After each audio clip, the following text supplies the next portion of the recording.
The old freighter's reactor hummed with a sick rhythm that made Ralph's spine ridges twitch. He loved that sound. It meant his ship, the Bone Harvester, was hungry for another kill.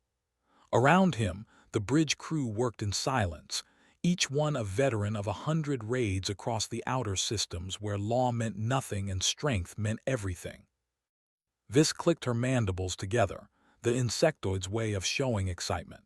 Her 6 arms danced across the stolen human terminal, manipulating data streams that would have taken any other species days to decode. But Vis was special. She could crack military encryption like others cracked open food containers. "It is ready," Vis announced, her translator box rendering her chittering into flat galactic standard. "The human distress protocol is loaded. When I activate it, every Earth ship within 50 light-years will think colony vessel New Brisbane is dying in space with 3,000 souls aboard." Ralph felt his secondary jaw slide open in what humans would call a smile. His species, the Quen, had ruled these lawless regions for generations. They knew every trick, every weak point, every way to turn mercy into profit.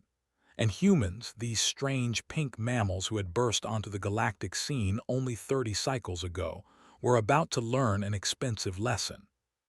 "The other ships are in position?" Ralph asked, though he already knew the answer. His second-in-command, a hulking Brel named Thok, grunted affirmation. Thok's people were muscle and little else, but loyal muscle was worth its weight in refined metals.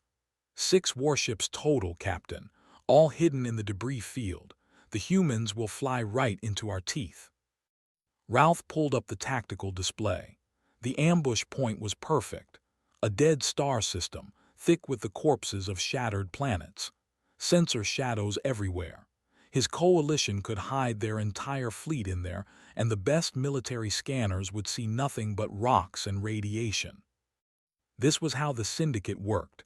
43 successful ambushes in the last 5 cycles alone. They would send a distress call, wait for the soft-hearted rescue ship to arrive, then strike. Cargo stolen, crew ransomed, ship stripped for parts. Simple, efficient, profitable. "What do we know about human rescue protocols?" Ralph asked Vis. The insectoid pulled up data on her screens. They respond quickly to distress calls. Analysis of their public record shows average response time of 36 hours.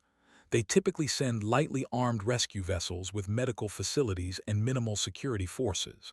Humans value individual life highly, even strangers.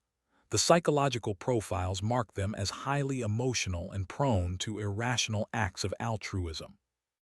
Thok laughed, a sound like grinding stone, soft like all the others. Ralph had to agree. He had studied the humans since they joined the galactic community, rich from their industrial worlds, eager to make friends, quick to offer help. They reminded him of the Pellan species, those bird-like fools who sent unarmed medical ships anywhere someone called for help. The Syndicate had ambushed 12 Pellan vessels before the bird brains finally stopped responding to distress calls in the outer regions. Humans would learn the same lesson. Maybe faster, maybe slower. Either way, the lesson would cost them dearly. "Send the signal," Ralph ordered. Vis's fingers flew across the controls. Somewhere in the quantum mesh of faster-than-light communication, a lie began to spread. A desperate plea for help. Engines failing.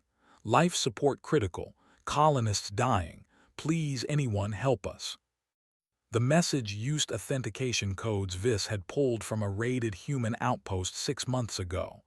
Old codes, but the humans were still new to space. They probably had not changed their protocols yet. Sloppy, trusting, weak. "Signal transmitted," Vis confirmed. "Now we wait." Ralph settled into his command chair, a throne built from the hull plating of his first victim ship.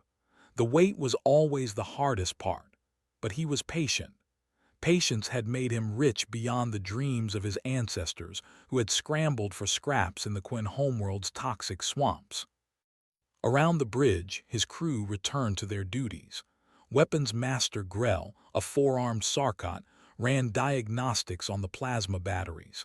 Navigator Drin plotted 3 different escape routes, just in case. Ralph always had escape routes. That was why he was alive when so many other pirates fed the void.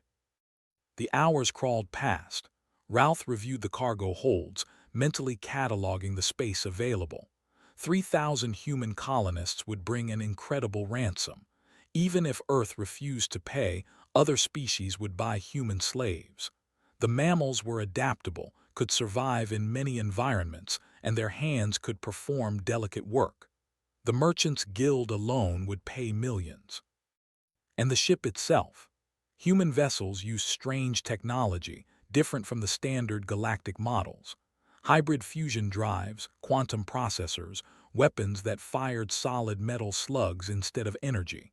Primitive in some ways, surprisingly effective in others.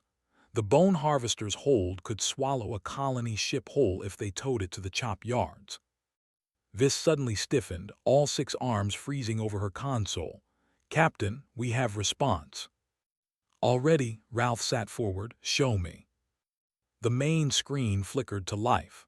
Vis had intercepted the human response, broadcast on their military channels. The message was brief, encrypted, but she cracked it in seconds. Colonial Defense Command acknowledges distress call from New Brisbane. Battle Group Hammer deploying to coordinates. Estimated arrival 72 hours. Hold on. Help is coming. Battle Group Hammer. Ralph felt his first twinge of unease. That sounded military, but Vis had said humans sent rescue ships, not warships. "Pull up human fleet designations," he ordered. Vis worked her terminal. Data scrolled across the screens. Then she went very still. "Captain, Battle Group Hammer consists of 4 warships, 3 destroyers and 1 carrier vessel. Estimated crew complement 1,200. Fighter craft complement 60 units. Marine assault teams 400 personnel." The bridge went silent. Thok's breathing became audible, heavy and uncertain. Ralph forced himself to stay calm. "They are sending warships to rescue colonists." "It appears so, Captain." "Strange, inefficient. Why send military ships on a rescue mission, unless the humans suspected something? But no, impossible. Vis's encryption work was flawless. The codes were genuine. The message was perfect." "It changes nothing," Ralph announced, putting confidence in his voice that he did not entirely feel. 4 ships against our 6, and we have the ambush. They will fly into our kill zone and we will tear them apart. Human warships will bring even better salvage than a colony ship." His crew nodded, reassured. Ralph was right. The numbers favored them. The position favored them. And they had done this 43 times before. But as the hours ticked toward the humans' arrival, Ralph found himself checking the tactical display more often than usual. Something about this felt wrong. Humans were supposed to be soft, emotional, easy prey. So why were they sending warships? In 72 hours, he would have his answer. Admiral Grace Okonkwo was reviewing supply requisitions when the priority alert flashed across her desk terminal. She had been Admiral of Colonial Defense Command for 8 years, long enough to know that priority alerts in the middle of the night cycle meant someone was dying or about to die. She opened the message. "Distress call. Colony ship New Brisbane, 3,000 colonists. Life support failing." The coordinates placed it in the outer frontier, near the lawless zones where pirate attacks had been increasing. Grace immediately opened the Colonial Registry database. Her fingers moved with practiced speed, searching for any vessel named New Brisbane. The search came back empty. She ran it again, expanding parameters to include retired ships, vessels under construction, even proposed colony missions not yet approved. Nothing. No ship named New Brisbane existed in Earth's colonial fleet. Not now, not ever. Grace felt ice settle in her stomach. She opened a channel to the Communications Analysis Division. A tired-looking lieutenant appeared on her screen, a young woman named Patricia Hayes who handled signal authentication. "Lieutenant, I need immediate verification on a distress signal. sending you the data now." Hayes's eyes moved as she reviewed the information. Her expression shifted from professional alertness to confusion, then to alarm. "Admiral, these authentication codes are legitimate, but they are 2 years out of date. We cycled to new protocols after the Deneb raid." "What else?" Hayes worked her terminal, pulling up analysis algorithms. "The linguistic patterns are wrong, too formal. Humans in genuine distress use contractions, incomplete sentences, emotion in their phrasing.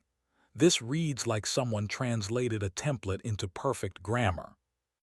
"A fake," Grace said. "Yes, ma'am. A very good fake, but definitely fake." Grace closed the channel and sat back in her chair. Someone had acquired human distress protocols and was using them as bait. The implications were clear. They wanted to lure an Earthship into a trap, probably pirates, possibly something worse.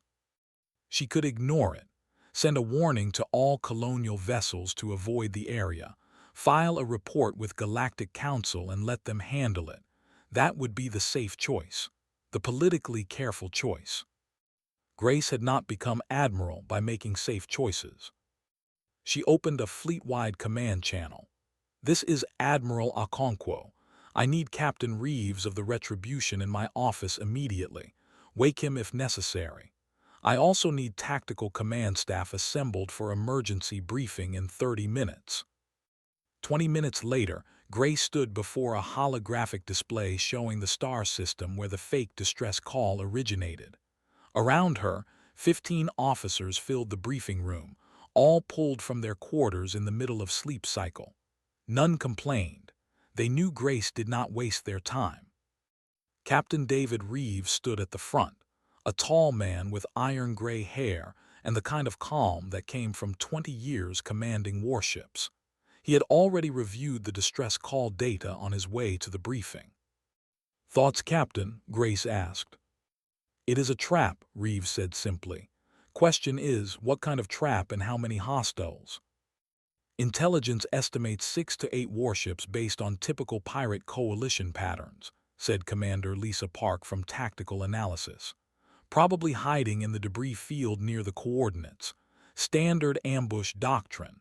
They expect us to send a rescue vessel, lightly armed, focused on medical response.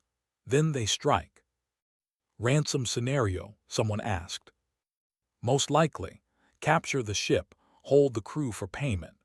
We have seen this pattern from the syndicate organization 17 times in the last 3 years against other species." Grace studied the holographic display. The debris field was dense, perfect for hiding multiple ships. Whoever planned this knew what they were doing, but they had made one critical error. They assumed Earth would respond like other species. Send help, hope for the best, negotiate if things went wrong. Earth had learned different lessons during the contact wars. "Here is what we are going to do," Grace announced. "Captain Reeves, you will take Battle Group Hammer to these coordinates. 3 destroyers and the carrier Valiant. Full combat loadout.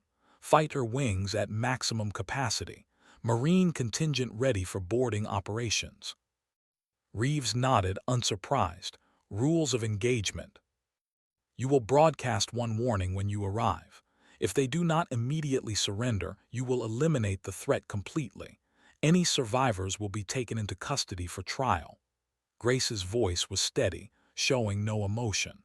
"I want to be very clear about our objective. We are not going there to rescue anyone because there is nobody to rescue. We are going there to teach a lesson. When someone uses Earth's name, when they invoke our protection protocols, they do it with the understanding that we take such things seriously. If they abuse that trust, they face the consequences." The room was silent. Everyone understood what Grace was ordering. This was not a rescue mission. It was a punitive strike. "Admiral, the Galactic Council may object," said the legal advisor, a cautious man named Roberts. "Using military force in response to a fake distress call could be seen as aggressive." "Let me worry about the Council," Grace replied. "Our priority is protecting the integrity of Earth's emergency response systems. If pirates can fake our distress calls without consequence, it endangers every real distress call we might receive in the future. We need to make it very clear that this behavior will not be tolerated." She turned back to Reeves. "I want this done quickly and thoroughly. Show them what happens when you pretend to be human colonists in distress. Show them why invoking Earth's name carries weight." Reeves smiled, a cold expression that never reached his eyes. "Understood, Admiral. When do we leave?" "Immediately. Battle Group Hammer is already being prepped. You launch in 4 hours." The briefing dissolved into activity. Officers rushed to their stations, preparing ships, loading weapons, briefing crews. Grace watched them go, feeling the familiar weight of command settle on her shoulders. She was sending over 1,000 personnel into what might be a significant battle. Some might not come home. But the alternative was worse. If Earth showed weakness now, if they let this insult pass without response, it would invite more attacks, more fake distress calls, more pirates testing their defenses. Eventually, real colonists would die because rescue ships stopped responding, afraid of traps. No, better to hit hard now. Establish the rules clearly. Make an example that would echo across the lawless sectors of space. Grace returned to her office and opened a secure channel to Earth's diplomatic corps. They would need to prepare statements for the Galactic Council. The politicians would complain about human aggression, about disproportionate response, about the need for peaceful solutions. Let them complain. Grace's job was not to make friends. Her job was to keep humanity safe, and sometimes safety required showing teeth. 4 hours later, Battle Group Hammer engaged their FTL drives and disappeared into the quantum foam of faster-than-light space. Aboard the flagship Retribution, Captain Reeves stood on his bridge and reviewed the mission parameters one final time. Hunt the pirates, destroy the threat, send a message. Simple objectives, clean execution, no mercy for those who preyed on the innocent. The Retribution's engines hummed with restrained power as the ship raced toward confrontation. In 72 hours, someone was going to learn a hard lesson about humanity. Reeves intended to be a very thorough teacher. 3 days of waiting had frayed Ralph's nerves down to raw edges. His crew sensed his tension and stayed quiet, moving through their duties with unusual care. Nobody wanted to attract the captain's attention when he was in this mood. The bone harvester drifted in the shadow of a shattered moon, engines on minimal power to avoid detection. Around them, 5 other ships maintained similar positions throughout the debris field. Ralph's tactical display showed them as green markers scattered across the kill zone. Everything was ready. Everything was perfect. So why did his gut feel wrong? "Captain," Vis called out, her mandibles clicking rapidly. "I have FTL signatures, multiple contacts, 4 ships dropping out of quantum drive at the designated coordinates." Finally, Ralph felt some of his tension ease. The humans had arrived. Whatever doubts he had been feeling were just pre-battle jitters. Once the shooting started, instinct would take over. It always did. "Show me," he ordered. The main display lit up with sensor data. 4 ships, exactly as the intercepted message had indicated. But these were not the soft rescue vessels Ralph had hoped for. These were warships, clean lines and heavy armor, bristling with weapon ports. The largest was a carrier, easily twice the size of the bone harvester. Its hangar bays were already open, launch tubes visible even at this range. The 3 smaller vessels were destroyers, sleeker and faster, positioning themselves in a defensive screen around the carrier. "They stopped," Thok rumbled, confusion evident in his voice. "Why did they stop? The debris field is still 2 million kilometers away." Ralph studied the tactical plot. The human ships had indeed stopped at extreme range, well outside the ambush zone. They were not flying into his trap. They were sitting there, scanning, evaluating, almost like they knew. No, impossible. Vis's work was flawless. Perhaps they are cautious, Ralph said, trying to convince himself. Scanning for the distress beacon before committing to rescue. Should we transmit another distress message? Vis asked. Make it more urgent, draw them in. Before Ralph could answer, his communications panel lit up with an incoming broadcast on all standard frequencies. A human voice, male, speaking in heavily accented but understandable galactic standard. Attention, hostile vessels concealed in debris field grid sectors 4 through 9. This is Captain David Reeves of the United Earth Naval Ship Retribution. You have violated colonial defense protocols by falsifying a human distress signal. This is your only warning. Power down your weapons. Disable your FTL drives and prepare to be boarded. You have 5 minutes to comply. After that, we will consider you active threats and respond accordingly. The bridge went dead silent. Every crew member turned to look at Ralph. The captain felt his secondary jaw clenched tight enough to hurt. They knew. Somehow the humans knew. Not just that it was a trap, but exactly where his ships were hiding. Impossible. His ships were running cold, hidden in sensor shadows. The best military scanners in the galaxy could not pick them out of this debris field. Hal Thuck whispered. Ralph did not have an answer, but standing here wondering would not help. He had 6 warships against their 4. He had the defensive position, and he had 43 successful ambushes behind him. The humans might know about the trap, but that did not mean they could win the fight. All ships, Ralph transmitted to his coalition. Weapons free, target the carrier first. If we cripple their fighter launch capability, we have the advantage. The 5 other syndicate captains acknowledged. Ralph felt his ship come alive as Grell brought the plasma batteries online. Targeting solutions appeared on his display. The human carrier was a big target, hard to miss even at this range. Fire, Ralph ordered. The bone harvester shuddered as its main guns launched superheated plasma across the void. Around him, the other syndicate ships did the same. 18 plasma batteries firing in unison, enough firepower to crack a small moon. The human ships reacted instantly. Their defensive screens flared bright blue as the plasma hit, energy splashing across invisible barriers. When the light faded, all 4 human ships remained intact, shields holding strong. Their shields absorbed everything, Grell reported, disbelief in his voice. Reload and fire again, Ralph snapped. Concentrate fire on one destroyer, overwhelm its shields. But the humans were not waiting for a second volley. The carrier's launch tubes erupted with light. 60 small craft poured out in perfect formation, breaking into squadrons with practiced precision. Not cargo shuttles, not rescue pods, fighters. Pure combat craft moving with coordinated grace that spoke of endless training.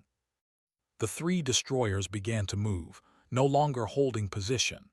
They accelerated with shocking speed for ships their size, closing the distance in a way that ignored basic physics as Ralph understood them. And as they moved, their own weapons came online. The first railgun salvo caught everyone by surprise. No plasma, no energy weapons, just solid metal slugs accelerated to a significant fraction of light speed. The physics were simple. The results were devastating. One of Ralph's coalition ships, a frigate captained by a Quen named Velk, took 3 railgun rounds through its forward section. The kinetic energy did not just penetrate the shields. It went through them like they were not there. The frigate's entire bow section disintegrated, atmosphere and crew venting into space in a cloud of frozen debris. Return fire, Ralph screamed. All ships, evasive maneuvers and return fire. The battle dissolved into chaos. Syndicate ships broke from their hiding positions, trying to spread out and divide the human targets. But the humans fought like nothing Ralph had ever seen. The destroyers did not chase individual targets. They moved as a unit, supporting each other, creating overlapping fields of fire that turned the space between them into a death zone. And those fighters, Ralph watched in horror as human pilots executed attack runs with suicidal precision. They did not dogfight. They dove straight at Syndicate ships in coordinated waves, launched torpedoes at point-blank range, then peeled away before defensive fire could track them. A Syndicate destroyer, the heavy cruiser commanded by Captain Drelm, tried to run.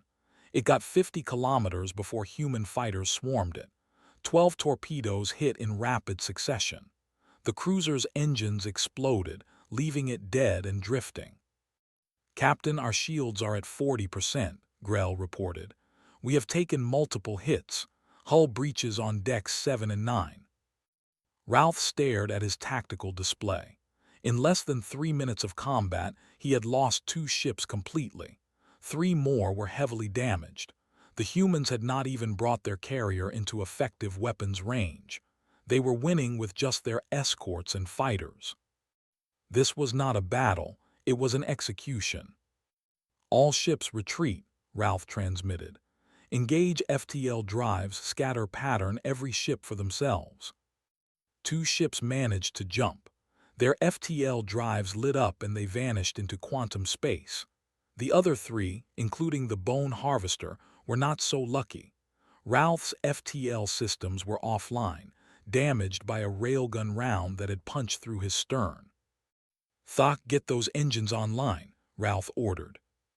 "Trying, Captain. We need at least 10 minutes for repairs." 10 minutes? Ralph looked at his display. The human destroyers were closing fast. He did not have 10 minutes. He had maybe 2. "All power to weapons," Ralph said quietly. "If we are going down, we take some of them with us."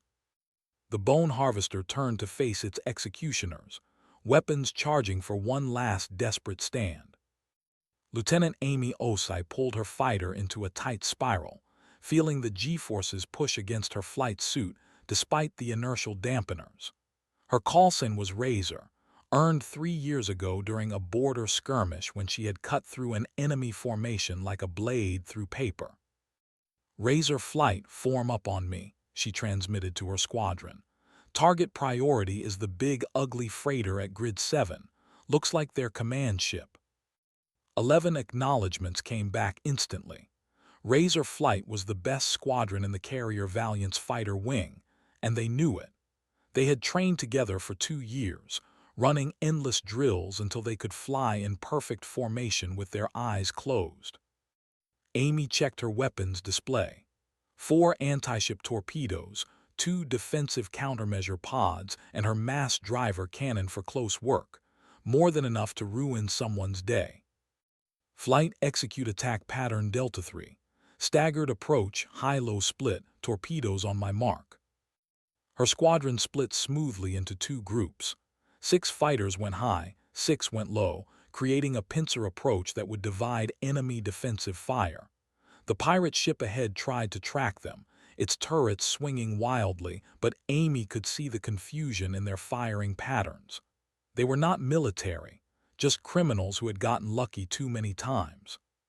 Their luck had run out. "Torpedoes away," Amy called, and 12 fighters launched simultaneously. 48 torpedoes streaked across the void, solid fuel rockets pushing them to incredible speeds. The pirate ship's point defense systems managed to intercept maybe a third of them. The rest hit home. Amy watched her helmet display as the explosions rippled across the enemy hull. Each torpedo carried a shaped charge designed to punch through capital ship armor. Against a converted freighter with civilian-grade plating, they were devastatingly effective. Good hits," someone called out. "Target is crippled, engines offline." "Razor Flight, break and reform," Amy ordered. "Command, this is Razor Lead.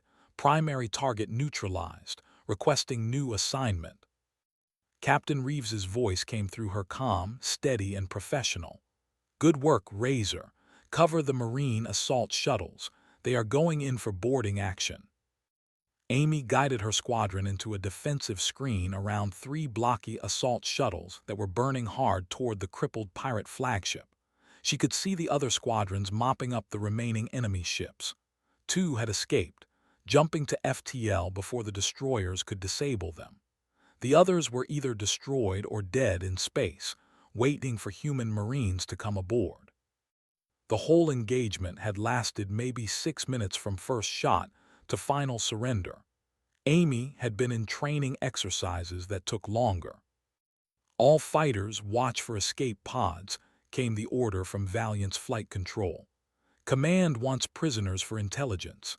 Any pod that tries to run, disable it but do not destroy." "Copy that, Valiant." Razor flight acknowledging. Amy settled into patrol pattern, watching her sensors for any sign of movement from the debris field. This was the boring part. The cleanup after the rush of combat faded. But it was necessary work. The captain wanted answers, and answers required prisoners who could talk. She glanced at her fuel gauge. Plenty left for another hour of patrol at least. Behind her, the carrier Valiant hung in space like a protective fortress, its bulk reassuring. The 3 destroyers had formed a perimeter, weapons still hot, ready to engage any surprise threats. Amy allowed herself a small smile inside her helmet. The pirates had tried to set a trap for Earth. Instead, they had learned why humanity did not send rescue ships to distress calls anymore. They sent warships, and those warships came ready for war. Back aboard the destroyer Retribution, Captain Reeves watched the tactical display with satisfaction. The engagement had gone exactly as planned. Overwhelming force, precise application of firepower, minimal risk to his own people. Textbook execution. "Casualty report," he asked his executive officer. Commander Patricia Hayes consulted her terminal. 3 wounded, all minor. Fighter pilot clipped by debris, 2 sailors injured during evasive maneuvers. Medical says everyone will make full recovery. Enemy casualties. Estimated 200 dead across all hostile vessels. 47 survivors accounted for, currently being processed by Marine boarding teams. We also recovered 23 individuals from the cargo holds of the flagship. Looks like prisoners from previous raids. Multiple species represented. Reeves felt a cold anger settle in his chest. Prisoners. The pirates had not just been ambushing ships. They had been taking slaves. That changed things. That made this personal. "I want every surviving pirate in custody," Reeves ordered. "Full documentation of crimes, evidence preserved for trial, and I want to know everything about their organization, where they operate, who leads them, how many other ships they have." Hayes nodded. "The Marines are already working on it, sir. Initial reports indicate this was part of a larger coalition called the Syndicate. At least 20 ships total, operating across 6 systems." "Where is their main base?" "Interrogations are ongoing, but we have already extracted coordinates from their navigation computers. 2 systems away, hidden in an asteroid cluster." Reeves considered this information. The smart play would be to report back to Admiral Okonkwo, request additional forces, mount a proper assault on the pirate base. That was doctrine. That was procedure. But Reeves had not risen to captain by always following procedure. "Send a priority message to Colonial Defense Command," he ordered. "Inform Admiral Okonkwo that we have successfully eliminated immediate threat. Request permission to pursue hostile contacts to their point of origin and neutralize remaining threat." Hayes raised an eyebrow. "Sir, we do not know how many ships are at that base. Could be a dozen or more.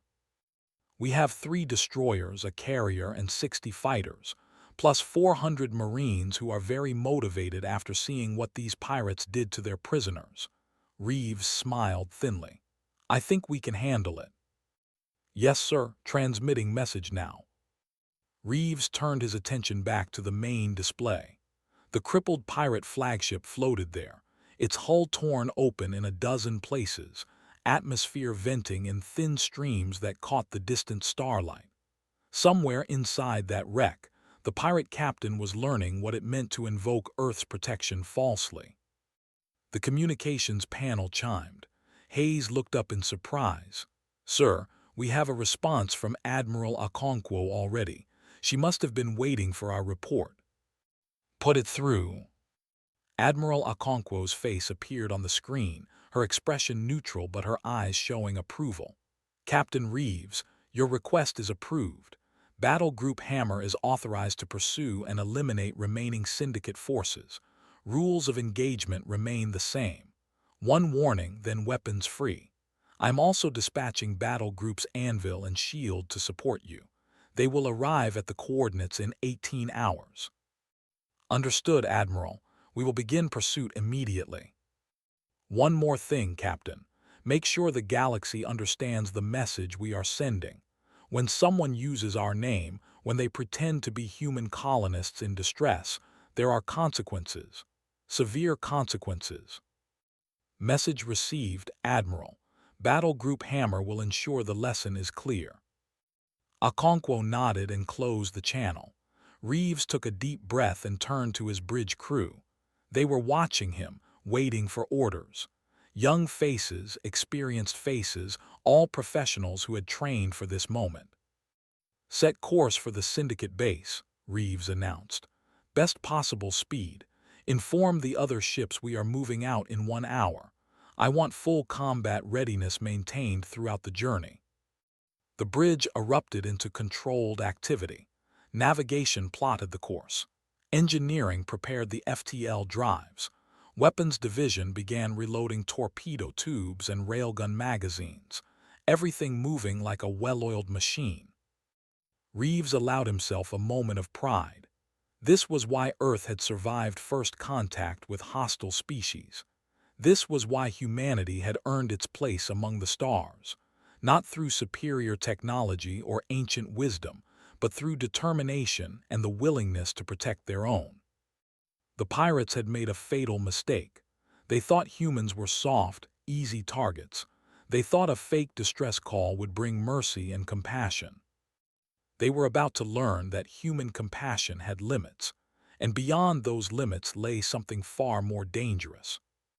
Battle Group Hammer engaged its drives and vanished into FTL space, hunting the hunters who had dared to wear humanity's face. Sergeant Carlos Webb checked his rifle one last time before the breaching pod made contact with the pirate ship. 20 years as a Marine had taught him that checking your weapon was never wasted time. The difference between a functioning rifle and a jammed one was usually the difference between going home and going home in a box. 30 seconds to breach, the pilot announced over the squad channel. Carlos looked at his team. 8 Marines in full combat armor, faces hidden behind helmets, weapons ready. He knew each of them personally, knew their strengths, their weaknesses, their families back on Earth. He had trained them, fought beside them, and trusted them with his life. Remember the brief, Carlos said, his voice calm despite the adrenaline pumping through his system. We go in hard, secure the bridge and engineering first. Rules of engagement are standard. Hostile action gets hostile response.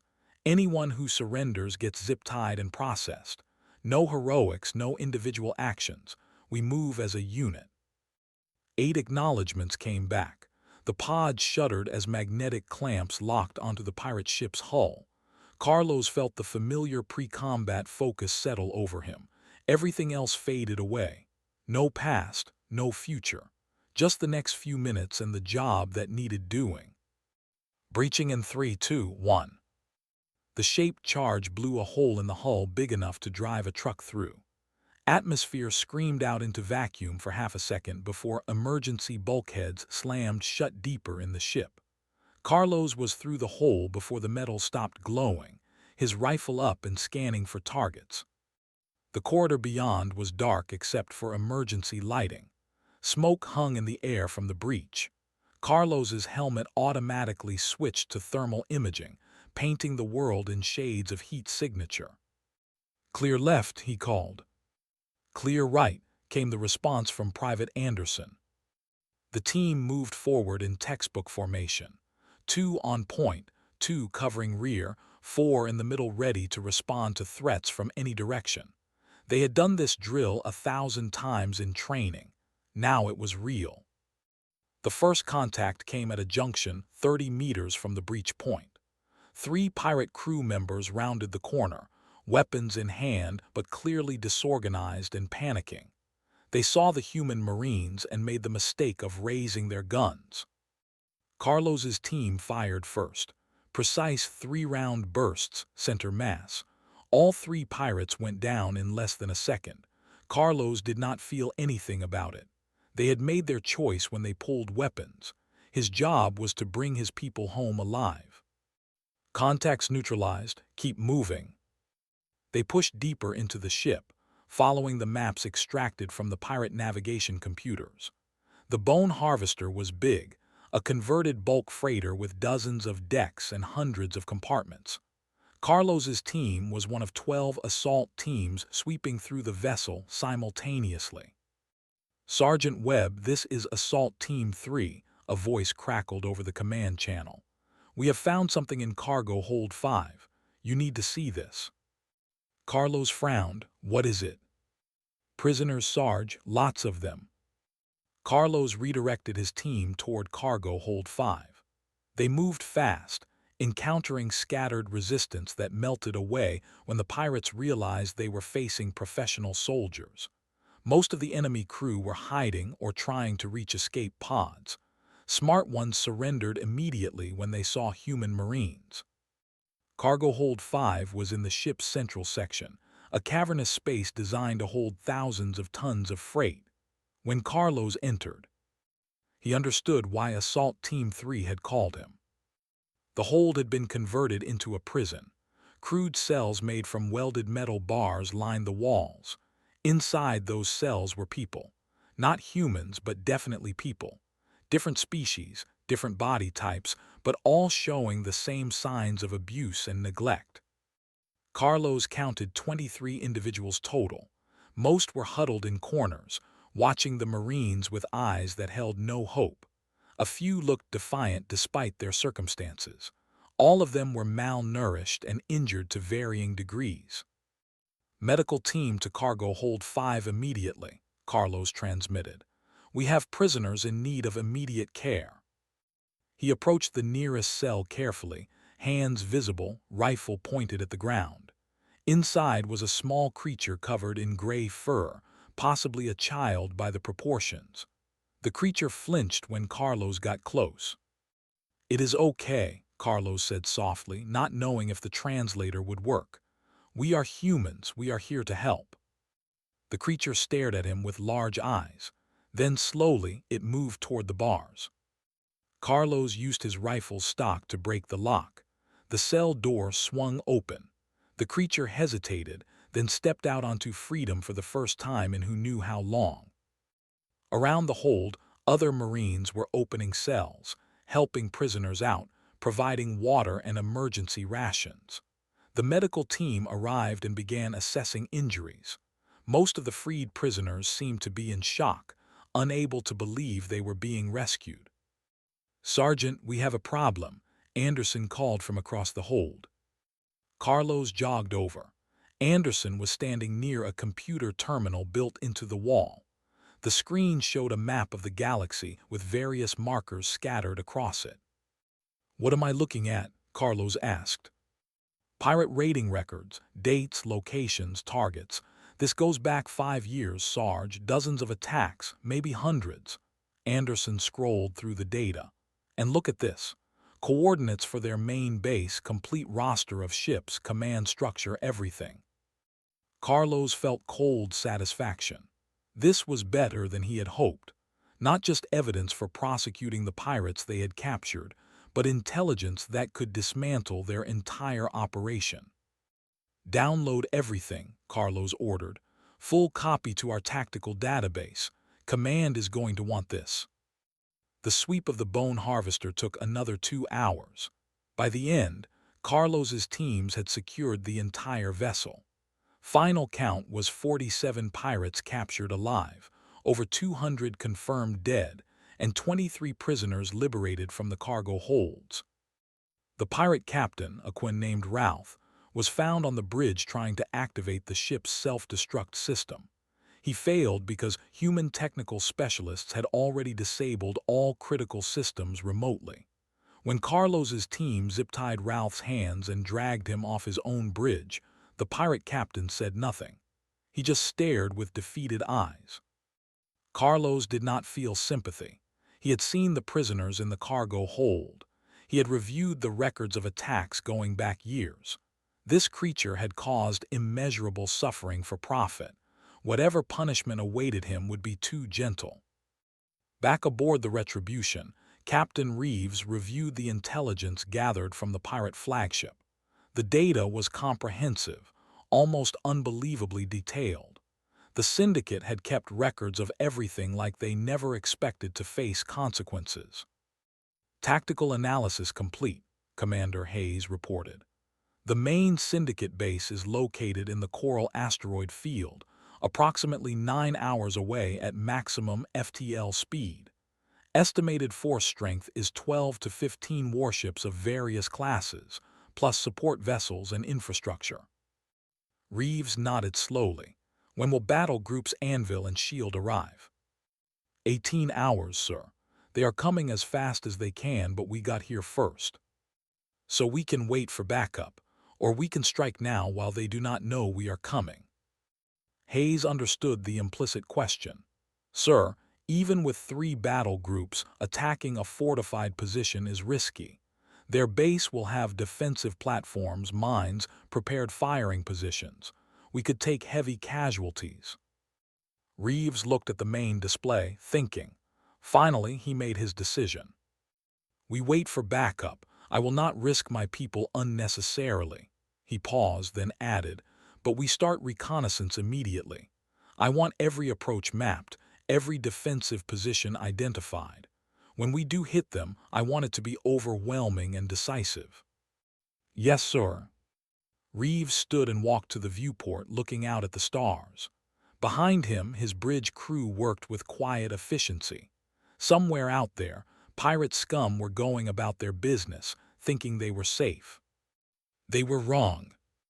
In 18 hours, 3 Earth battle groups would arrive with enough firepower to crack a planet, and the Syndicate was going to learn the hardest lesson of their existence. You do not fake human distress calls. You do not prey on the innocent. And you definitely do not underestimate what happens when Earth sends warships instead of rescue vessels. The lesson was about to be taught, and it would be permanent. The Galactic Council chamber on Station Unity held representatives from 43 species. Ambassador Ruth Kamani walked to the central podium with her head high and her evidence prepared. She knew what was coming. Half the species in this room would condemn Earth's actions. The other half would privately thank her while publicly remaining neutral. Politics never changed, no matter how far from Earth you traveled. The council speaker, an ancient Pelin with silver feathers, opened the session. Ambassador Kamani, you have requested emergency session to address recent military actions by Earth forces in the outer frontier. The floor is yours. Ruth activated the holographic display. Images appeared above the podium, clear and damning. 7 days ago, Colonial Defense Command received a distress call claiming to be from Colony Vessel, New Brisbane. Investigation revealed this distress call was fabricated by a pirate coalition known as the Syndicate, using stolen Earth communication protocols. Murmurs rippled through the chamber. Ruth continued, her voice steady. The Syndicate's intention was to lure Earth rescue vessels into an ambush for purposes of ransom and theft. Instead, Earth deployed Battle Group Hammer, 3 destroyers and 1 carrier, to investigate. What they found was 6 pirate warships waiting in ambush formation. The holographic display shifted, showing tactical footage from the battle. The council representatives watched in silence as human destroyers tore through pirate formations with brutal efficiency. The engagement lasted 6 minutes from first contact to final surrender. Earth forces eliminated or captured all hostile vessels with minimal casualties. During boarding operations, our Marines discovered evidence of systematic predation spanning 5 years. The Syndicate had conducted over 40 ambush raids against vessels from multiple species, resulting in hundreds of deaths and an unknown number of individuals taken as slaves. Ruth pulled up another image. 23 faces appeared, representing different species from across the galaxy. These individuals were recovered from the Syndicate flagship's cargo holds, where they were being held as prisoners. Some had been captive for over a year. All showed signs of abuse and neglect. The chamber remained silent. Ruth knew she had their attention now. Intelligence recovered from Syndicate computers revealed the location of their main base in the Coral asteroid field. Earth forces, reinforced by battle groups Anvil and SHIELD, conducted an assault on this facility 18 hours ago. The display shifted again, showing the asteroid field. Then it showed the assault, 3 Earth battle groups moving in perfect coordination, overwhelming defensive positions with precision fire. The Syndicate base had lasted perhaps 20 minutes before surrender. Final accounting of the operation is as follows. Syndicate forces completely dismantled, 17 warships destroyed or captured, over 300 pirates detained for trial, an additional 96 prisoners of various species liberated from the base facilities. Complete records of Syndicate operations recovered and being shared with all affected governments. Ruth paused, letting the numbers sink in. Then she addressed the real reason for this emergency session. Some council members have expressed concern about Earth's military response. They argue it was disproportionate, aggressive, an overreaction to a single fake distress call. Ruth's voice hardened. I am here to explain why they are wrong.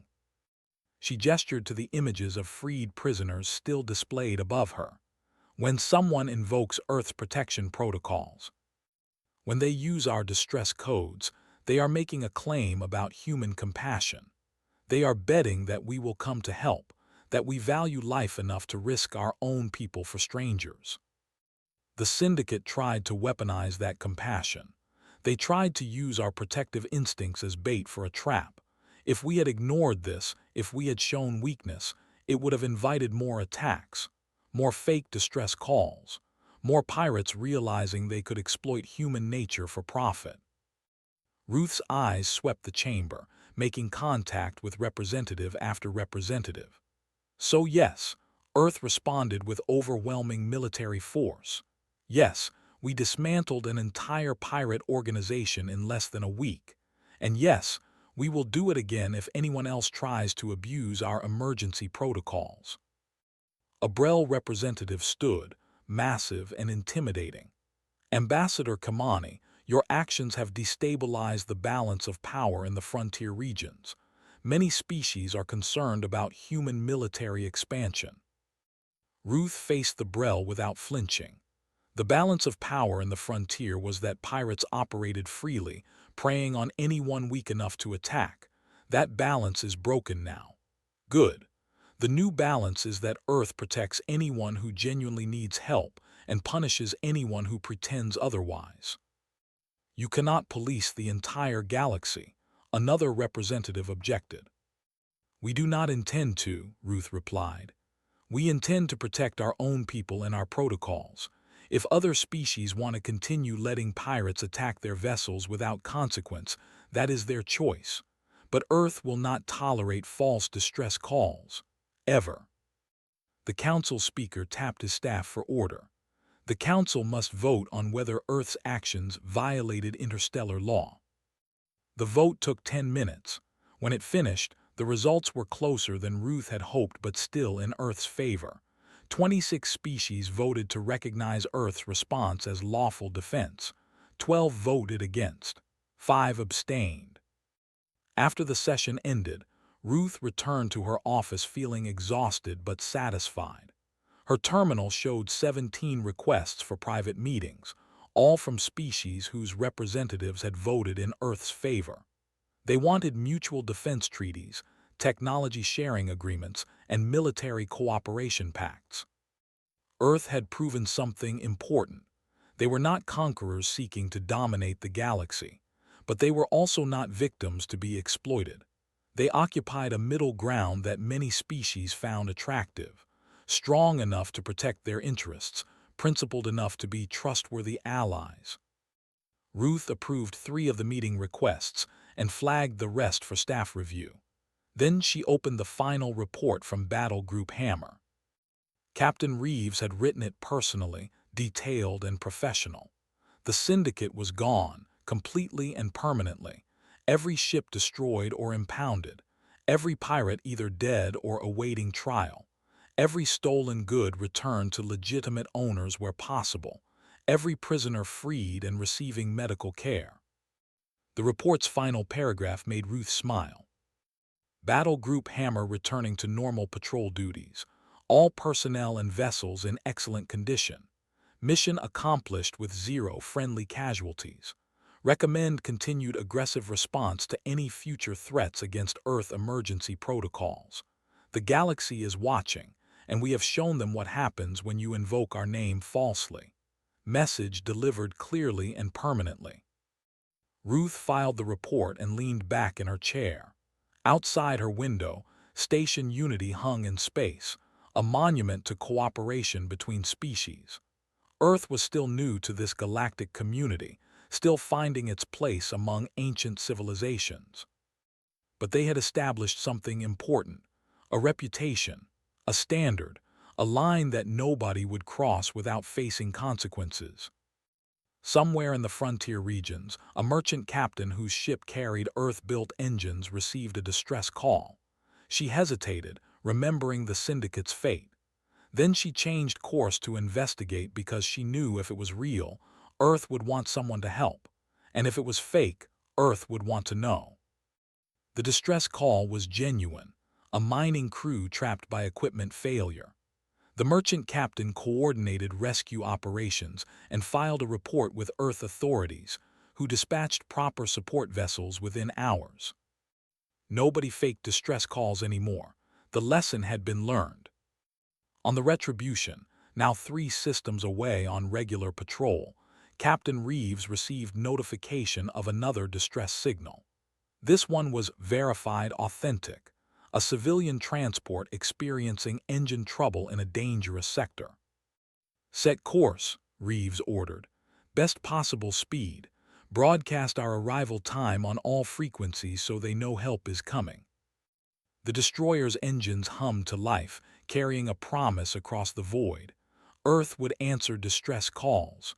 Earth would protect the innocent. Earth would come when you needed them.